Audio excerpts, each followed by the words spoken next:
I konačno smo naleteli na Prime Sok na jednoj trafici. Da, Beka i ja smo jedan dan šetali i naleteli smo na trafiku koja ima Prime Sok.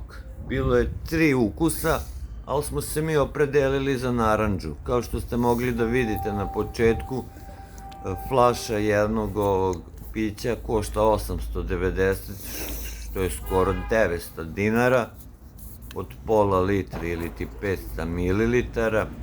Da li je vredno toga, ne znam. Kad dođemo kući, morat ćemo da ga probamo, naravno.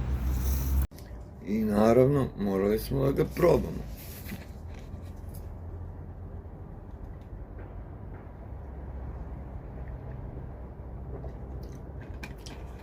I za te pare, ništa posebno, iskreno.